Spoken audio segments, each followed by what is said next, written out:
औज़ुबिल्लाहिमिनश्शैतानिर्रजीम बिस्मिल्लाहिर्रहमानिर्रहीम अस्सलाम वालेकुम एवरीवन। क्या हाल चाल है आप सबके? उम्मीद करती हूँ कि आप सब लोग ठीक होंगे। अल्हम्दुलिल्लाह मैं भी खैरियत हूँ, अल्लाह का बहुत करम है। आज की वीडियो में मैं आपसे अपनी रूटीन शेयर करूँगी, किस तरह से मैं पेरिस की बिज़ी और बहुत ज़्यादा टफ़ रूटीन में अपनी पूरी फैमिली को, अपने घर को किस तरह से सब चीज़ों को लेकर चल रही होती हूँ, किस तरह से मैनेज करती हूँ। दूर के ढोल सुहाने होते हैं, हाँ जी, ये मुहावरा हम सुनते रहे हैं। अल्हम्दुलिल्लाह से बाहर रखने का बहुत ज़्यादा फ़वायदे तो हैं, लेकिन वहाँ पर कुछ नुकसानात भी हैं। उसके साथ साथ भी मैं बस ये कहना चाहूँगी कि अल्लाह ताला का हर हाल में शुक्र अदा करें। अल्लाह ताला का बहुत शुक्र है अल्हम्दुलिल्लाह से, उसने जिस हाल में भी रखा हुआ है एटलीस्ट हमारे सरों पे छत तो है। और अल्लाह ताला इतनी हमें सेहत देता रहे कि हमें अगर औलाद दी है तो उसकी औलाद की जो तरबियत है, उनकी देखभाल जो है, अल्लाह ताला हमारे ही थ्रू करवाता रहे, आमीन। ओके, तो यहाँ से मैं अपनी वीडियो शुरू करती हूँ। जैसे मेरे सुबह का अलार्म बजा, उसको मैंने बंद किया। अल्लाह ताला का बहुत ज़्यादा शुक्र अदा करने के बाद मैं आगे किचन में बच्चों का नाश्ता तैयार करने के लिए, मुझे सुबह के टाइम का जो ये वक्त होता है ना, बहुत ज़्यादा अच्छा लगता है। मैं ये सोचती हूँ, जिन रोड्स पे, जिन चौक में और जिन गलियों में इतना शोर होता है, इतनी ट्रैफिक होती है, इतना हजूम होता है, इतना लोगों का क्राउड होता है, सुबह के टाइम पे बिल्कुल खामोशी होती है, मुझे बहुत सुकून वाला लगता है। ओके जी, तो मैंने जल्दी से बच्चों को तैयार किया। तैयार करने के बाद उनको मैंने स्कूल ड्रॉप किया। स्कूल हमारे घर से बहुत दूर नहीं होता कि हमें बहुत मुश्किल हो, हाँ जी, लेकिन रूटीन जो निभानी पड़ती है ना, दिन में 4-5 दफ़ा मुझे बच्चों को छोड़ने जाना पड़ता है, लेने जाना पड़ता है, तो इसलिए ना फिर थोड़ा सा बंदा थक जाता है। बेशक साथ वाली गली में क्यों ना हो, और थोड़ा सा हेक्टिक हो जाता है, लेकिन अल्हम्दुलिल्लाह अल्लाह ताला का बहुत शुक्र है। बीमार होती हूँ, बारिशें पड़ रही हैं या बर्फ़ पड़ रही है, कुछ भी ऐसा होता है, लेकिन फिर भी बच्चों को छोड़ स्कूल ड्रॉप करने जाती हूँ, स्कूल से लेने भी जाती हूँ। अल्हम्दुलिल्लाह से मुझे ऐसा लगता है कि हम बहुत एक्टिव रहते हैं और मुझे इस रूटीन की बहुत आदत पड़ चुकी हुई है।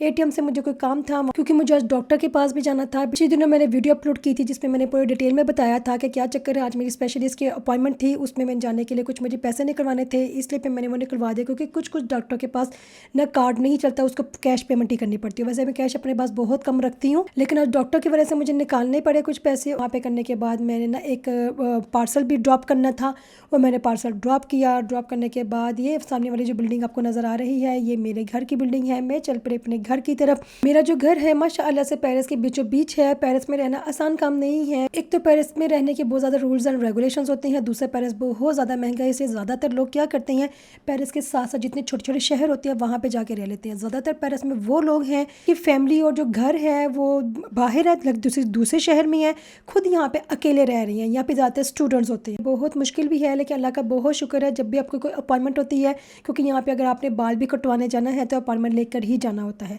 तो जब भी हमें कोई डॉक्टर की या किसी भी चीज़ की अपॉइंटमेंट लेनी होती है तो बड़ा शुक्र है मुझे जल्दी जल्दी मिल जाती है, और बिल्कुल शहर के अंदर अंदर होता है। अदरवाइज तो हमने कहीं भी जाना हो तो 35 से 40 मिनट तो कहीं भी नहीं गए। अभी ये है कि अल्हम्दुलिल्लाह से 20-25 मिनट के रास्ते पे मुझे कोई ना कोई अपॉइंटमेंट मिल ही जाती है। मैं बहुत स्मूथ चलना था, क्योंकि मैंने सिर्फ बनाने थे दाल चावल। मैंने क्या किया, मैंने कुकियों में दाल रख दी, वो आराम से बनती जा रही थी। चावल मैंने भिगो दिए हुए थे और मैं अपने लिए नाश्ता बनाने की तैयारी करने लगी। अदरवाइज वैसे नाश्ता मैं ज़्यादातर करती नहीं हूँ, बहुत भी होता है अंडा उबाल के खा लेती हूँ या दूध का एक कप पी लेती हूँ। एक तो मेरा दिल नहीं करता, और अगर दिल कर भी रहा हो तो मेरे पास टाइम ही नहीं होता, बहुत थोड़ा टाइम होता है और भाग भाग के काम करना होता है। आज मेरे पास टाइम था तो मैंने सोचा कि चलो आज मैं नाश्ता बनाती हूँ। मेरे हस्बैंड भी यहाँ पे घर पे थे, तो मैंने सोचा, जब मैंने उनको पता चला कि मैं फ्रेंच टोस्ट बना रही हूँ, उनको फ्रेंच टोस्ट बहुत अच्छे लगते हैं, लेकिन मैं 0 कैलोरी वाले के चीनी के साथ बना रही थी, और वो कह रहे थे कि नहीं मुझे नॉर्मल वाली चीनी के साथ बना के देना, क्योंकि जब ना फ्रेंच टोस्ट बनाते हुए जो उसके ऊपर ना जो चीनी मेल्ट होती है तो एक कैरामल की लेयर से बन जाती है, उनको वो अच्छी लगती है। तो जो 0 कैलोरी वाली जो चीनी होती है ना, उसके साथ कैरामल नहीं बनती, कैरामल लाइक कैरामल, तो वो नहीं बनती ना। तो इसलिए फिर मैंने उनके लिए अलग से मैंने एक अंडा फेंटा लाइक, उसके अंदर मैंने वो नॉर्मल वाली चीनी डाली और अपने लिए मैंने 0 कैलोरी वाली चीनी यूज़ की थी। ओके, तो फिर मेरा नाश्ता तैयार हो गया। मुझे वैसे थोड़ा सा डार्क ब्राउन हो ना, वो ज़्यादा अच्छा लगता है। हर इंसान की अपनी अपनी चॉइस होती है, अपनी ही पसंद और नापसंद होती है, हर इंसान का जायका चेंज होता है। मैं अपने जायके की बात कर रही हूँ। मेरा आज बेटा था माशाल्लाह से, उसके ना टीचर नहीं था, है आज उसने नहीं आना था, तो वो आज घर पे ही था, तो मैंने उसको थोड़े से काम कुम करवाने की कोशिश कर रही थी। मेरी थिंकिंग बहुत थोड़ी सी ना चेंज है। मैं चाहती हूँ कि लड़की है या लड़का है वो सिर्फ पढ़ाई में या फिर फैशन में ना लगे रहे, घर का एक एक काम हर लड़की हर लड़के को आना चाहिए। तो हाँ जी, पढ़ाई इंपॉर्टेंट है, सेहत इंपॉर्टेंट है, खेलना इंपॉर्टेंट है, सब कुछ करते रहें, लेकिन घर का एक एक काम तो एटलीस्ट पता हो। अगर कोई अल्लाह ना करे कि मिसहैप हो जाता है, माँ के साथ तो कुछ भी ऐसी बात होती है, तो ना उनको इतना तो पता हो कि खाने वाली चीज़ें किधर पड़ी हुई हैं, किस तरह से बनाना है और कैसे करना है। मैं अपने बच्चों से कपड़े भी मशीन में दिलवाती हूँ, उनको निकलवाती भी हूँ, उनकी सफाइयाँ भी करवाती हूँ, बर्तन भी रखवाती हूँ। लेकिन मैं एक बात ज़रूर ऐड करना चाहूँगी कि मैं अपने बच्चों से काम करवाना मेरे लिए ज़्यादा आसान है, लेकिन जो मेरी सास का बच्चा है ना, उसके साथ मेरे से काम कोई करवाना बहुत मुश्किल है। इवन हमारे ना एंट्रेंस में मैंने शूज़ वाली अलमारी रखी हुई है। जैसे मेरे बच्चे या हम भी, जैसे मैं बाहर से आती हूँ तो फटाफट अपने शूज़ अलमारी में रख देती हूँ, लेकिन मेरे हस्बैंड नहीं रखते। ये बहुत बड़ा मुझे ना रोना पड़ता है कि ना प्लीज़ अपने कपड़े जो गंदे वाले कपड़े हैं उसको दूसरे में फेंक दे। दूसरा लाइक जो बाथरूम होता है, जिधर मैंने टोकरी रखी हुई है, जहाँ पे मशीन रखी हुई है, तो वहाँ पे रख दे, वो कभी भी नहीं रखते। चलिए, अगर इस तरह की कोई भी टॉपिक खोलने बैठूंगी तो बहुत ही लंबा चलता रहेगा। साथ में मैंने दाल को तड़का लगाना शुरू कर दिया। वैसे भी मुझे इतनी आदत पड़ चुकी है अपने घर का एक एक काम खुद करने की।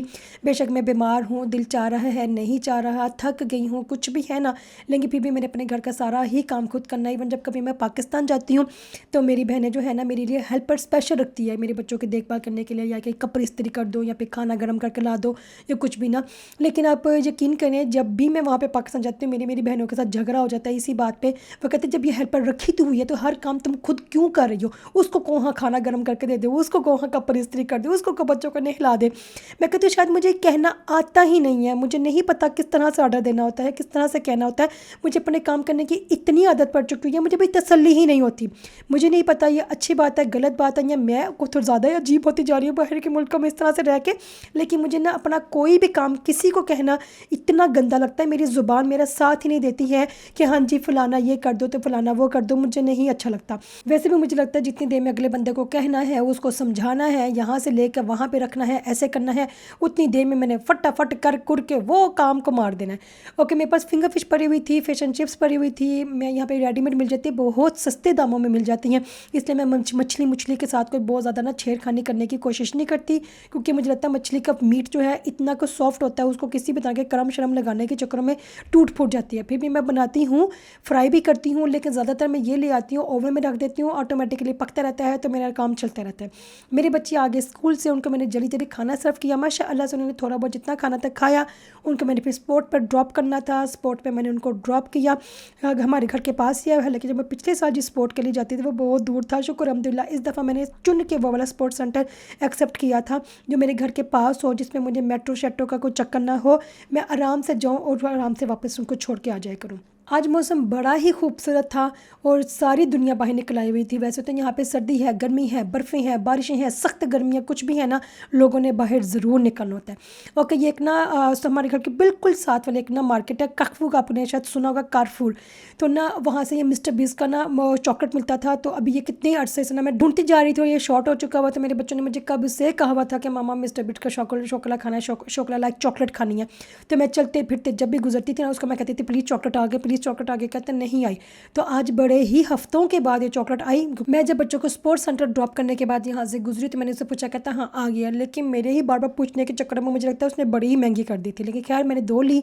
लेने के बाद फिर मैंने ये जो IRM करवाया था उसकी रिपोर्ट थी, रिपोर्ट लेके मैंने जाना था डॉक्टर के पास। मैं सारी फाइल्स वगैरह सारी रिपोर्ट जो थी ब्लड टेस्ट की भी एक जगह मैंने इकट्ठी कर दी ताकि कोई भी चीज़ भूल ना जाऊँ, क्योंकि वो ना जो अपॉइंटमेंट थी बहुत दूर थी, 1-1.5 घंटे का रास्ता था। तो मैं कहती कोई भी चीज़ बस मैं भूल ना जाऊँ। तो मैंने बच्चों को ना वापस में जाते हुए ना उनको वहाँ से पिक कर लिया। पिक करते उनको बड़ी भूख लगी हुई थी। मैंने किसी भी तरह का कोई भी ना बस स्नैक मेरे पास था नहीं। तो ना मैंने क्या किया, मैंने ये चॉकलेट इनको पकड़ा दी, क्योंकि वैसे तो मैंने ना मीठा अपना बहुत कम कर दिया हुआ, लेकिन हफ्ते में 1 दिन इनको बस राइट होता है कि ना वो मीठा खा सकते हैं। तो आज का दिन वही था, इसलिए फिर मैंने उनके लिए ये मीठा अलाउ कर दिया। लेकिन मैंने ली बस 2 और ये लड़ाइयाँ पड़ गई कि मुझे भी चाहिए, तो ये हो गया तो वो हो गया। लेकिन फिर भी अल्हम्दुलिल्लाह से मैनेज हो गया, क्योंकि मैं अपने बच्चों को शेयरिंग एंड केयरिंग करना सिखाती हूँ। खुद भी कोशिश करती हूँ कि शेयरिंग एंड केयरिंग की जाए, क्योंकि ये भी अच्छी आदत है। इसके साथ ही फिर मैं चलती हूँ। ये थी मेरी आज की वीडियो। अगर तो आपको अच्छी लगी है तो चैनल को सब्सक्राइब कर दीजिएगा, क्योंकि आपके लिए वीडियो अपलोड की है, आपको अपनी ज़िंदगी सुनाने की कोशिश कर रही थी। और अगर आपको मेरी ज़िंदगी का एक दिन अच्छा लगा है जो कि मैंने आपसे शेयर किया है तो जल्दी से मुझे कमेंट करके बताइएगा और चैनल को सब्सक्राइब भी कर दीजिएगा। आगे ये पेरिस की गलियाँ हैं, पेरिस की रोड्स हैं जो मुझे बहुत प्यारी लगती हैं। अल्हम्दुलिल्लाह से मुझे लगता है कि हम जहाँ पर भी रहती हैं ना, हमारा मुल्क ही वो होता है। मैं पाकिस्तान सियालकोट से बिलोंग करती हूँ, तो मेरे लिए मेरा मुल्क मेरा सियालकोट है। है। उसी तरह से मैं पेरिस में रहती हूँ, काफ़ी अर्से से यहाँ पे रह रही हूँ, तभी मुझे अपने शहर से, अपने मुल्क से, जो मैं करंटली रह रही हूँ, मुझे उससे भी बहुत प्यार है। अल्हम्दुलिल्लाह से अल्लाह का बहुत करम है। बस मैं कहती हूँ अल्लाह ताला जिस हाल में भी रखे, अल्हम्दुलिल्लाह कहने की तौफीक मुझसे कभी भी ना ले। ओके, तो मिलती हैं अगली वीडियो में। अपना बहुत ज़्यादा ख्याल रखिएगा, दुआ में याद रखिएगा। अल्लाह हाफिज़।